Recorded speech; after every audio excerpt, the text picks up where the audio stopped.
na guys, nandito na kami sa papunta sa Banff. Okay, syempre dito muna, picturean muna dito sa may view. Nakikita nyo naman, medyo makulimlim, kaya madilim yung mamaya ating magbabagal tayo sa video. traffic na mga videoan mo yung accident.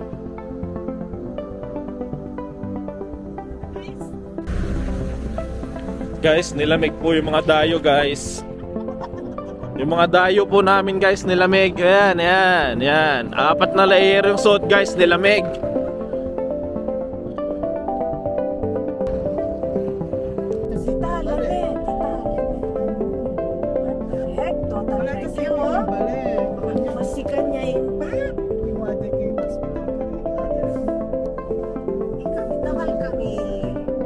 So ngayon na nga guys, merong aksidente. Napupunta kami ng Banff. Medyo malaki yung aksidente kaya medyo traffic. Dito yung Banff entrance guys. Dito nagbayad kami ng parang $20 ata for the whole day. So ito guys, nakasakay na kami sa aming bus tour. Have seen before, or maybe would never have considered to see before. So, like I said, my name's Harrison. I'll be your guide today. I am lucky enough to say that I was born and raised here, and hopefully I can show you some again, cool things that I'm passionate about in my hometown here. So today we will be heading out towards Moraine Lake and Lake Louise before doubling back and grabbing some Be Quiet. I am more than happy to just be quiet and drive. So just let me know what you want. But this hotel here on the right is very significant because prior to COVID, it was actually seen as the worst hotel in all of Banff. But during COVID, much of Banff, because we struggled, because again, no tourism, Banff actually shut down and did renovations. So that new hotel there called the Canoe is now seen as one of the top 3 hotels. Guess again?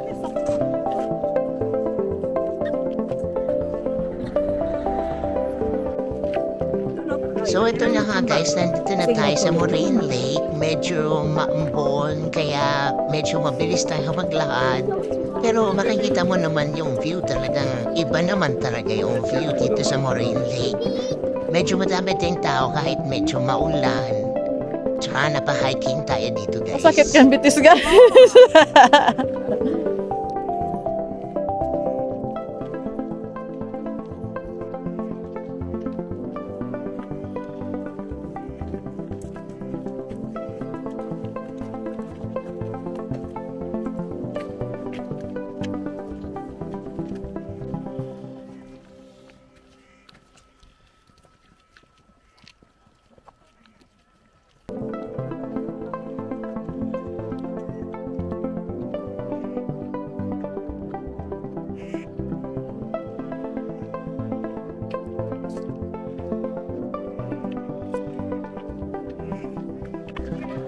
So guys, ito na nga yung view sa taas.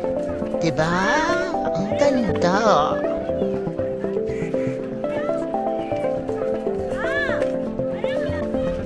Medyo makulimlim lang talaga, kaya medyo madilim yung video natin guys. Pero tignan mo naman guys. Ito nga pala yung mga kasama naming turista guys.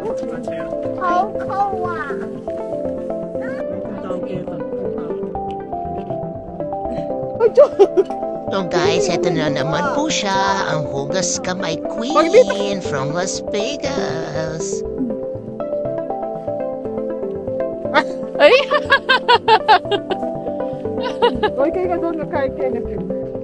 So yan guys, nandito na tayo sa Lake Louise. Dito sobra talaga maraming tao, tsaka mahirap yung parking. Buti na lang naka-bus tour kami.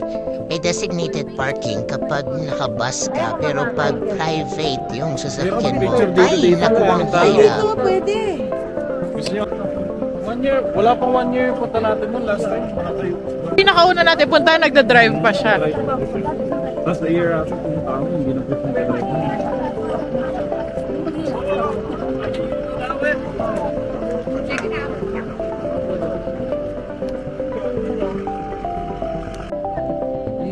Parang sinulayan lang, no?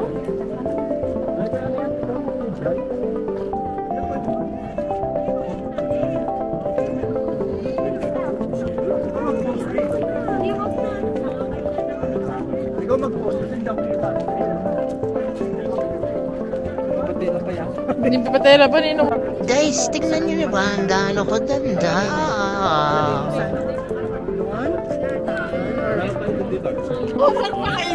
Oh, tas harap ka ngayon dito, tita. 1, 2.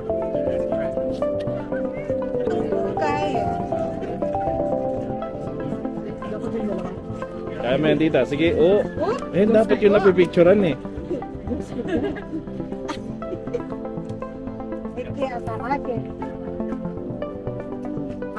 Ayan, tita. Sige. Talikod ka lang, tita. Tapos tingnan mo yung mountain. Tapos kamot sa puwet. Kamot sa puwet!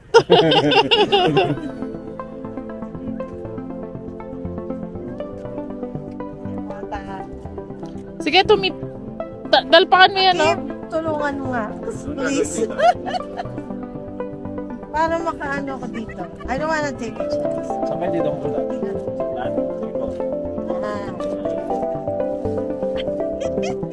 picture o video?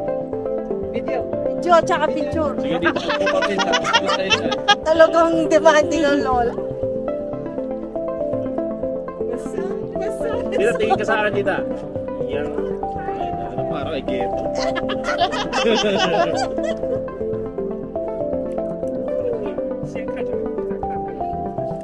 Oo, bagya-bagya. Kim. Basa sa ulan. Alright, thank you. I appreciate it. Tita, pwede nyo yung lakaran. Nakita nyo yung parang ending ng bundok nila. Ginakyat niya yan. Meron pong maliit na lakes kasama. Pero pag winter po pwede nyo. Ayan, may ihaw. 2 hours. Pwede ko palang bailan. Lalakarin nyo lang yung pagda doon. Wow. Kaya nga mas mabilis pag winter dahil kukrush yan ang pwede lake. So guys, dito naman, nasa Banff Town tayo. Medyo naghahanap tayo dito ng makakainan kasi hindi pa tayo nagla-lunch. So yan, naghahanap kung saan meron.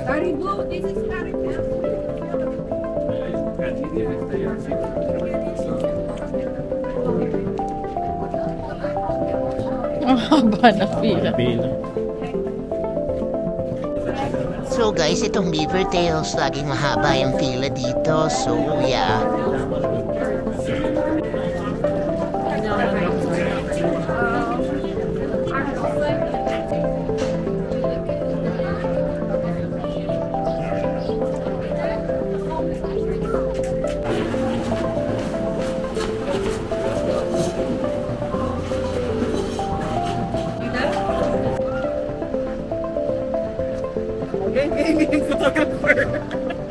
Picture. Pila-pila lang tayo dyan. Dapat kuha ko. Wow. Every shot.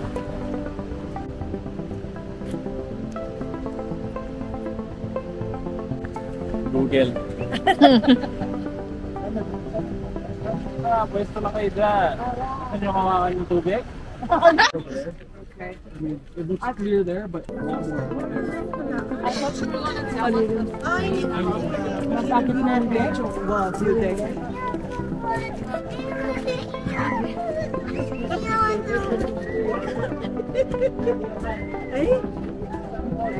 So much so that people that were interested in ghosts and paranormal, they would try and stay in that room. The big issue was though that this paranormal being was actually destroying the room while people were staying in it.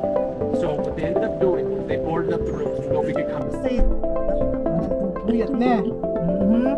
Alam po puyat. Kanya-kanyang kwarto.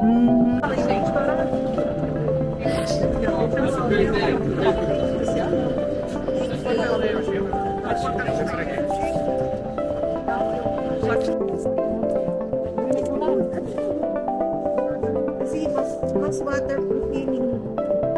Dali.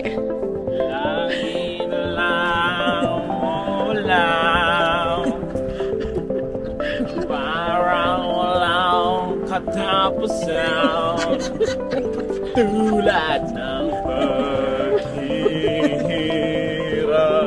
ko mag-drive parang walang hanggan. Sabi ni Ate Janet, after 12, free na daw siya. Oo.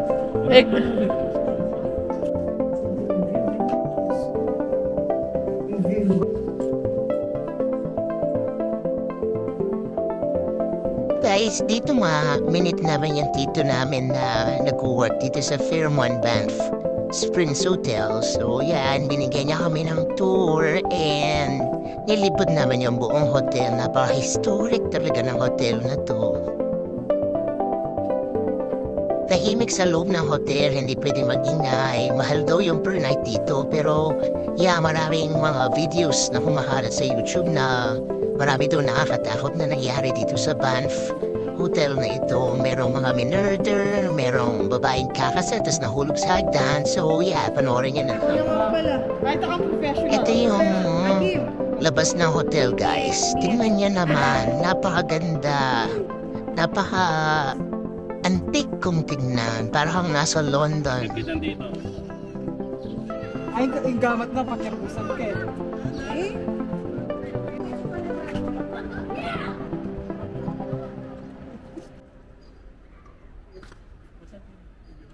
Wow, Kenny ka. Ay, mga chumpa ako.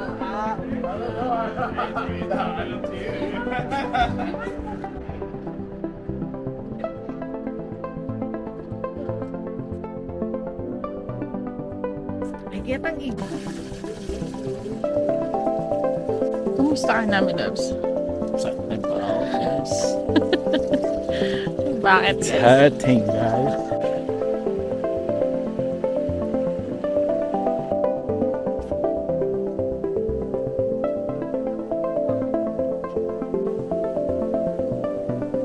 So guys, dito na nagtatapos yung tour namin for today. Bukas, another day na naman. Papunta naman tayo sa British Columbia.